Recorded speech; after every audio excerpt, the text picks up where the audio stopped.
सुप्रभात साथियों, आइए आपका स्वागत है एजुकेशन कैप्सूल में। आइए आज हम विज्ञान से संबंधित 50 क्वेश्चन देखते हैं बैक टू बैक और 5 मिनट में हम देखेंगे। चलिए आइए शुरू करते हैं, ज़्यादा देर नहीं करते हैं। देखिए हम क्या कह रहा है, विज्ञान का पिता या विज्ञान का जनक किसे कहते हैं, तो गैलीलियो गैली है, ठीक है ना। और निकट दृष्टि दोष से पीड़ित व्यक्ति के इलाज के लिए किस लेंस की प्रयोग किया जाता है, तो वो अवतल लेंस का होता है। किसी लेंस की क्षमता उसके किस चीज़ से मतलब निर्धारित की जाती है, तो डायामीटर, ठीक है ना, डायप्टर के द्वारा किया जाता है। किस रंग की तरंग दैर्घ्य सबसे अधिक होती है, तो लाल की होती है। किस वैज्ञानिक के गुरुत्वाकर्षण का आपको पता ही होगा, न्यूटन ने दिया है। किस यंत्र के द्वारा दूध की शुद्धता नापी जाती है, तो लैक्टोमीटर से नापी जाती है। गुब्बारे में मुख्यतः कौन सी गैस भरी जाती है, तो हीलियम भरती है, ठीक है। और किस रोग से प्रतिरक्षा के लिए बीसीजी का टीका दिया जाता है, तो टीबी के लिए। और किसकी उपस्थिति के कारण मूत्र का रंग हल्का पीला होता है, तो वह यूरोक्रोम से होता है। लार की प्रकृति कैसी होती है, तो क्षारीय होती है। और ब्लीचिंग पाउडर या विरंजक चूर्ण का रासायनिक सूत्र क्या है, तो वह CaOCl2 है, ठीक है। और सोडियम कार्बोनेट का व्यापारिक नाम क्या है, तो धोबन सोडा कहते हैं इसको। और सोनोग्राफी में किस प्रकार की तरंगों का प्रयोग किया जाता है, तो पराश्रय तरंगे होती हैं यहाँ पे।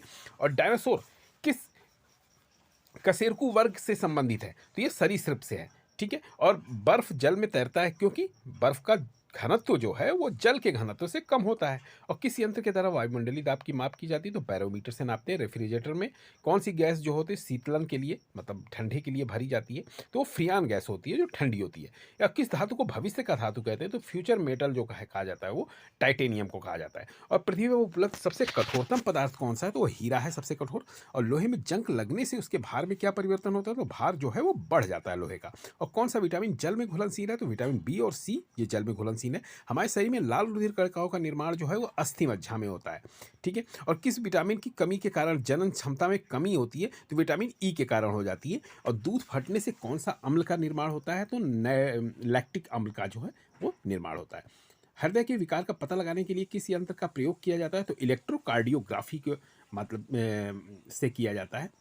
और मलेरिया रोग में शरीर का कौन सा अंग प्रभावित होता है, तो प्लीहा प्रभावित होता है। हमारे शरीर में किसकी कमी के कारण मधुमेह रोग होता है, तो इंसुलिन की कमी के कारण हो जाता है। और प्राय स्तनधारियों में कितने कक्षीय हृदय पाए जाते हैं, तो वो 4 होते हैं। दांतों एवं हड्डियों में मुख्यतः कौन सा तत्व पाया जाता है, तो कैल्शियम और फास्फोरस है। एक वयस्क मनुष्य के शरीर में कुल कितनी हड्डियां पाई जाती हैं, तो 206 हैं। और कौन मानव शरीर के हड्डियों और पेशियों को आपस में जोड़ता है, तो ये टेंडन होता है। और मानव शरीर में पाचन का उत्पादन किस अंग में संपन्न होता है, तो आपका छोटी आंत में होता है।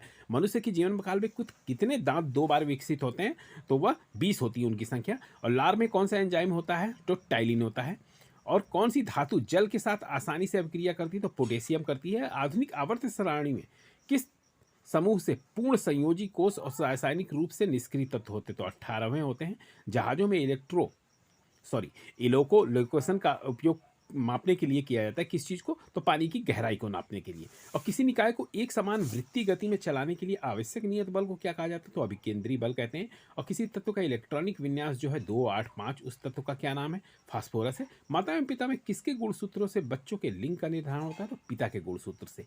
और ठोस कोयले को तरल कार्बोहाइड्रेट्स में परिवर्तित करने की प्रक्रिया को क्या कहा जाता है, तो द्रवीकरण कहते हैं। और जब एक मूल ध्वनि या एक प्रतिबाधा द्वारा परिवर्तित हो गया हमारे कानों तक कोई ध्वनि जो पहुंचती है, तो उस प्रतिध्वनि को कितने समय के बाद हमें सुनाई देती है, तो वो जो समय लगता है 0.1 सेकंड होता है। और किस वैज्ञानिक ने सुझाव दिया था कि तत्व के नाम के या 1-2 अक्षरों को बनाया जा सकता है, तो वार्जिलियस ने दिया था। गति का दूसरा समीकरण किसके संबंधों को दर्शाता है, तो स्थिति और समय को दर्शाता है। जब हम एक पेड़ की शाखाओं को तेजी से हिलाते हैं, तो उसकी कुछ पत्तियां पेड़ से अलग हो जाती है, किसके कारण होता है, तो जड़त्व के कारण होता है। और किसकी अनुपस्थिति में आवासीय श्वसन होता है, तो ये ऑक्सीजन की वजह से होता है। आधुनिक आवर्त सारणी में कितने आवर्त एवं कितने समूह मौजूद हैं, तो ये 7 आवर्त और 18 समूह मौजूद हैं। माता रोगाणु कोशिकाओं किसमें निर्मित होती हैं, तो अंडाशय में होती हैं। और इथेनाइक एसिड का सामान्य नाम क्या है, तो एसीटर एसिड नाम है।